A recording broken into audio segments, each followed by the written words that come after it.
Ashama harka fuune daawwattoota chaanalii Jundi teek akkam jirtan arraan tana waa'ee WiFi isinii qabadhee dhufe.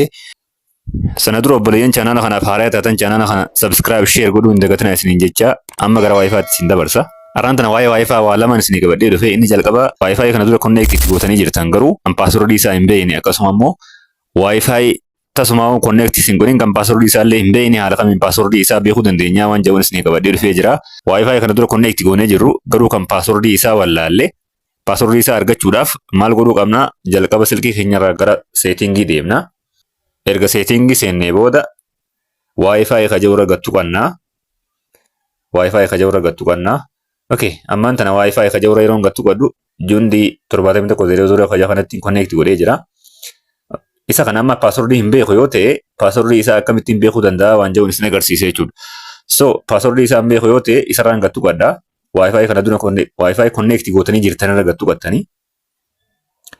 Erga isarra gattu qannee booda QR koodiitu jira gara jalaa kana.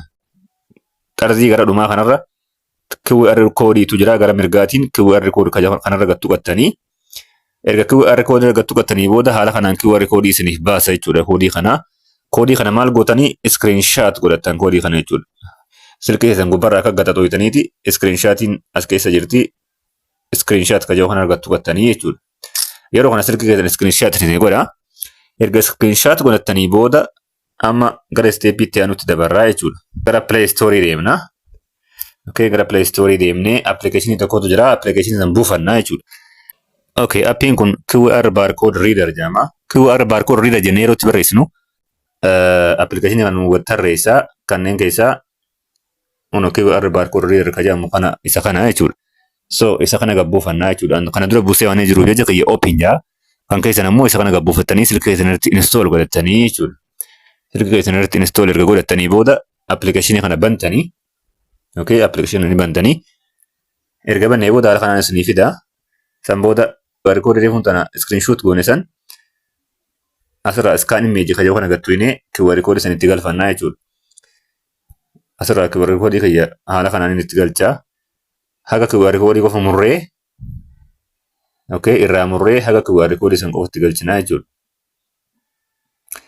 WiFi kana dura connect gootanii jirtan garuu kan password isaa hin beekne haala kanaan irraa baruu dandeessan password isaa jechuudha. Kana booda erga kanatti murree haala kanaan crop goonee booda right mallattoo jee gubbaa kana gattuina. San booda haala kanaan nu baasaa jechuudha. Amma fakkeenyaaf WiFi kun 0123456 jechuudha password isaa. Password isaa kana fakkaata. So haala kanaan haaluma salphaadhaan password kana beekuu dandeessanii jechuudha. Password duraa wallaaltan. Inni kun mala tokkoffaadha. Mala WiFi kana dura connect gootanii jirtan ittiin password isaa yoo irraanfattan yoo dagattan itti argachuu dandeessanii jechuudha. Amma gara lammaffaatti dabarraa. Malli lammaffaadha ammoo password kana dura numaahuu hin beekne WiFi kana dura hin beekne haaraya haala kamiin password isaa argachuu dandeenya waan jedhu isin agarsiisaa jechuudha. Gara setting application keenyaa deemnaa jechuudha. San booda WiFi irra gattu qabna. Dibannaa. Networkii jiru addaan baafachuudhaaf jechuudha. Amma networkii sadiitu jira. As keessa networkii sadiitu jira. Ka jalqabaa kana akkuma agartan Jundi jaa ka lammaffaa Aaroon ka jawanaa ka sadaffaa AD ka jawanaatu jira jechuudha networkiin jiru. Inuma baay'eetu jira iyyuu. Networkii gara shaniitu jira jechuudha fikri ka jawanaa wajjin. So amma gaa networkii kana dura connect hin goone amma tana fakkeenyaaf fikri ka jawanaa connect hin goone. So fikri ka jawanaa WiFi kana password isaa argachuun barbaade connect godhachuun barbaade maaliin godha? Gara gadii kana dhufeetiin advanced option kajeeu kana gattuqaa jechuudha. Advanced option kajeeu kana gattuqaa. San booda saved network kajeeu kana keessaan gattuqadhaa jechuudha. Saved network kajeeu kana keessaan gattuqadhaa. San booda WiFi irratti connect godhuu barbaadaniin as keessa barbaadee irra gattuqaa jechuudha. Irra gattuqa. Yoo as keessa hin jiraanne WiFi san saved network kajeeu kana keessa hin jiraanne if duubas deebinee maal goona? Add network kajeeu kana tuyne irratti daballaa jechuudha. Add network kajeeu kana tuyne maqaa WiFi sanii itti barreessinee san booda saved network keessa kan nu godhuu dandeenya jechuudha. Saved network keessa kan nu godhuu dandeenya. So ammaan tana advanced option kajeeu kana gattuqeetiin saved network keessa seenaa. San booda WiFi nan connect godhuu barbaade fikri kajeeu kana isarratti gattuqadhaa. Okay, isa kana gaamman password hin beeku WiFi illee naaf haaraya. Kanaafuu maaliin godhaa? Gara maddii kana gara gadii kana dhuftanii QR koodii kana gattuutan jechuudha. QR koodii kana gattuina. QR koodii kana yeroo gattuinu haala kanaan nu baha. San booda QR koodii kana screenshot godhannaa jechuudha. Screenshot godhuudhaaf mallattoo power buttonii fi mallattoo silkii keenya ittiin cufnuu fi mallattoo ammoo sagalee keenya ittiin xiqqeessinu wal cinaa yoo qaqqabne screenshot godhuu dandeenya.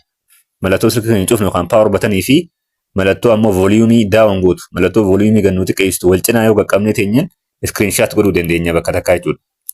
Agartee haala kanaan screenshot godhuu dandeenya. Erga screenshot goonee booda ammas screenshotii kana fuunee application reefu san keessa geessinaa jechuudha. Application reefu san keessa geessinaa as keessa application san QR scanner jedhama.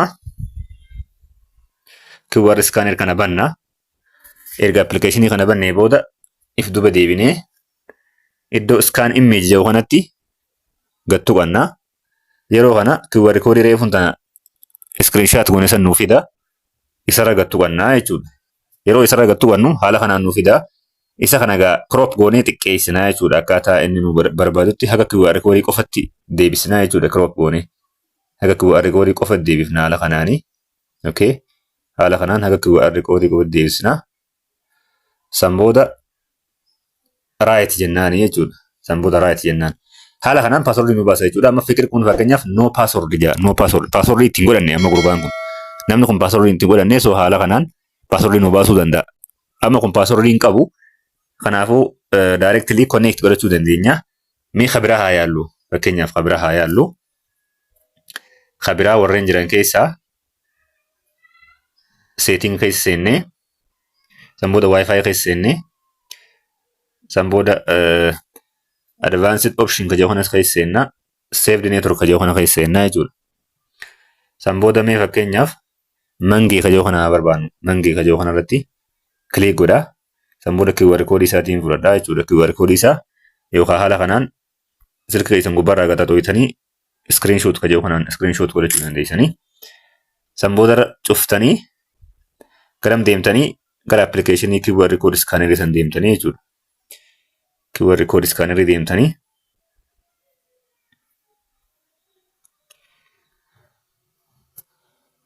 eegasi scan image ka jedhu irra gattuinee QR koodiin ammaa ka jalqabaa kana waan ta'eef asirra tuqannee crop godhannaa jechuudha. QR koodii haga barbaachisaa qofa crop goona. Haga barbaachisu qofa crop godhuudhaan itti galfannaa jechuudha. Mee haala kanaan amma right goonee ilaallu. Okay, right yeroo goonu mangee ka jedhuun passwordin isaa 1-8 jechuudha. Agartee 1-8. Okay, mangee ka jedhuun 1-8 waan ta'eef dhufnee amma connect goonee yaaluu dandeenya. Fakkeenyaaf wifi irra gattu gadhee. Okay, kanneen keessa mangee ka jedhu kanarratti connect godhee 1-8 1 2 3 4 5 6 7 8. So abbaa wifi kana narraa fagoo jira waan ta'eef wifi ni baha ni seena waan ta'eef xiqqoo sabaatan qabu. So haala kanaan garuu passwordii isaa beekuu dandeessanii jechuudha. Passwordii wifi hin beekne hundaahu haala kanaan beekuu dandeessanii. TP narraa fitanii qabadheeru beekana fakkaata. Yoo isin tole akaawuntii kiyya kana subscribe godhuu hin dagatinaa akkasumallee like godhuu hin dagatinaa isin jecha viidiyoo biraatti walitti deebina nagaatti.